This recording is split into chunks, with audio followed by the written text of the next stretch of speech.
This is the LG G7 ThinQ, and this is probably one of the few times you'll hear me say its full name. Otherwise, I'm just going to call it the LG G7, which is what most people are probably going to do anyways. So for the past couple of years, LG's been making some really solid smartphones, and the LG G7 is another really great smartphone from LG, but can this be the one?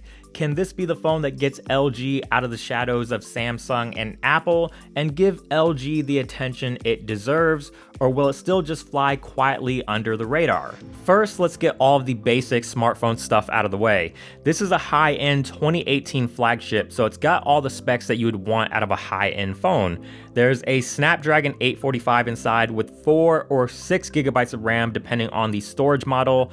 It's IP68 dust and water resistant, has a micro SD card slot for extra storage, and it even supports both wireless charging standards if you like wireless charging. Performance on the G7 is exactly what you might expect. It's extremely fast with fluid animations, touch response is excellent, apps are quick to launch, and it plays all the latest and greatest game titles that you'll find on Google Play with smooth frame rates and graphics. It'll pretty much handle anything you throw at it without ever slowing down. The fingerprint sensor is still on the back, which works equally as fast, but it no longer doubles as a power button like it did on previous LG phones.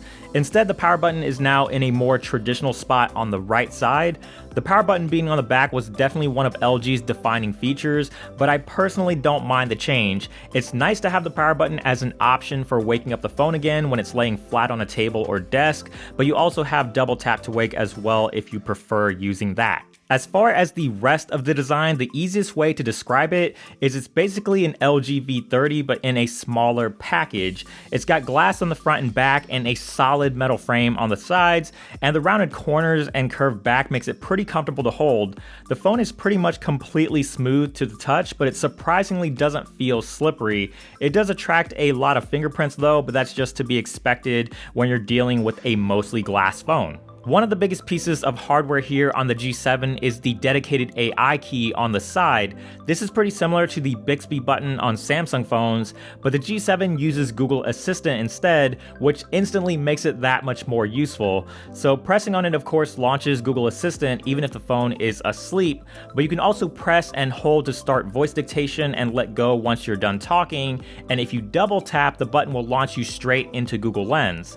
The biggest gripe that I think a lot of people are going to have with this button is that it's not remappable, but the possibility of that changing isn't entirely out of the window. LG said that they might change this in the future, but even if they don't, it's still a really convenient button to have for Google Assistant. The screen is also going to have a lot of people talking for multiple reasons. For one, it has a notch, and not everyone is gonna like that. After the first couple of days, it didn't really bother me all that much anymore, but if you really hate it, LG software lets you turn the areas of the screen around the notch to black to make it look like a normal bezel again. You can also customize these areas with different colored gradients, but I thought this was kind of a cheap parlor trick, and it makes the notch stand out even more. The good news is the notch doesn't interfere with apps or videos, so if you're watching a YouTube video, for example, it doesn't overlap the video itself and instead again turns into a regular black bezel. Notch aside, the screen is gorgeous. It's an IPS panel and not OLED like the V30, but it still looks great. It's vibrant, colorful, sharp, and LG calls this a super bright display because it's able to go up to 1,000 nits of brightness, which makes it extremely easy to see in direct sunlight. LG was able to do this by using an RGBW subpixel arrangement instead of the standard RGB, and the addition of the white subpixel is what allows the screen to be brighter, and it's pretty easy to enable the brightness boost. All you have to do is tap on the brightness boost toggle and it instantly jumps up to max brightness, and it'll stay that way for a maximum of 3 minutes. I also really like a lot of the preloaded wallpapers, which do a pretty solid job of showing off how great this display looks. The rest of the software is a fairly standard LG experience, and if you've used an LG phone before, you'll instantly feel right at home. It's running on top of Android 8.0 Oreo with all the typical LG features that you might expect, like the always on display, smart bulletin, gaming tools, and the floating bar that replace the second screen that LG used to use in their V series. There's a couple of things that LG has become pretty synonymous for with their smartphones over the last few years. One of those things is audio. For starters, it still has a headphone jack, which is great news, and secondly, the G7 has the same awesome quad DAC that delivers fantastic sound, especially if you own a pair of high impedance headphones. The big improvement here this time though is the addition of DTS:X virtual surround sound, which is supposed to give you a more immersive audio experience, but this is really just a future-proofing feature at this point because the content needs to support DTS:X in order for you to get the full effect, and there isn't much of that available just yet. The other improvement that LG has made is with the single bottom firing speaker. Normally most bottom firing speakers aren't worth talking about, but what makes this one special is that it uses the space inside the phone as a resonance chamber, and you can literally feel the sound move through the phone. Putting the phone down in a hollow container or even just an ordinary hard surface like a table or desk will make the speaker sound even louder, and I was actually pretty blown away by how much louder it sounds.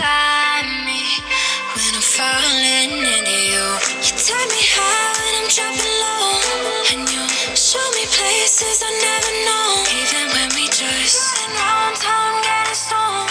Boy, you put me back together again. Coca-Cola. The other thing that LG is really well known for is their camera experience. Let's start with the front-facing camera first. After sticking with 5 megapixels for so long, they finally upgraded it to 8 megapixels on the G7. This not only gives you more resolution, but the selfies from this new front-facing camera are much sharper, more detailed, and it has pretty nice color reproduction and skin tones. LG has also added a portrait mode if you want that background blur, and it works decently well, but it sometimes doesn't always get the cutout quite right. It would sometimes blur out my hair or one of my ears, and it even blurred out my headphones, so it definitely could use some improvement. On the rear, you've got LG's traditional dual camera setup. Both cameras are 16 megapixels with the main sensor featuring an aperture of f1.6 and optical image stabilization, and the secondary sensor is a wide-angle lens at f1.9. The wide-angle lens has been reduced to a 107-degree field of view, which is still plenty wide for capturing landscapes or group photos, and this reduction in the sensor's field of view was done to help eliminate the barrel distortion that a lot of people didn't really like. LG has also brought over the AI cam that was first introduced on the V30S. The AI cam is capable of analyzing the scene and subjects within the scene, and from there it'll automatically apply a filter and give you a few other suggested filters to hopefully give you a better looking photo.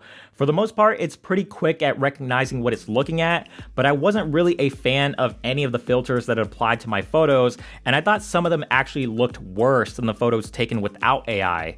It's a neat feature if you like having the camera do most of the work, but if you like having control of your photos from start to finish, you probably won't find it all that useful. Generally speaking, photos from the G7's camera are pretty solid with pleasant looking colors, crisp and sharp details, and pretty good dynamic range.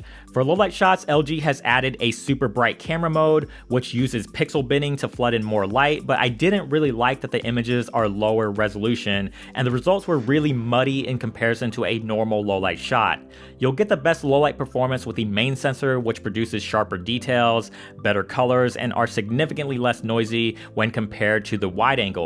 That isn't all too surprising though, since the wide angle has a narrower aperture and doesn't have OIS. As far as battery life is concerned, it isn't the best. It's a 3000 mAh battery, which is smaller than a lot of competing flagships, and even smaller than last year's G6. I get around 4 to 4.5 hours of screen on time at most, which is fine for light usage, but if you play a lot of games throughout the day and watch a lot of YouTube on your phone, it's not going to get you through the day without recharging at least once. The LG G7 will be available on all major US carriers starting June 1st, with the exception of AT&T, and is supposedly going to ballpark at around $650, which will be pretty competitive to Samsung and Apple if that is indeed true. Like many of LG's previous flagships, this phone definitely has what it takes to compete well with other major smartphones, but the question still remains if the G7 will give LG the recognition they deserve.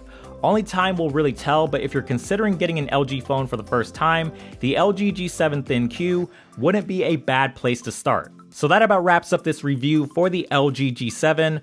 Hopefully you guys enjoyed it, and if you did, please give it a thumbs up down below. We definitely appreciate it. Subscribe to the channel, which is also down below, and hit that notification bell so you don't miss out on future videos. And of course, check us out on social media, Instagram, Twitter, Snapchat, Google+, all that good stuff will be linked down below. And of course, check out the website as well for more in-depth coverage, AndroidAuthority.com, because we are your source for all things Android.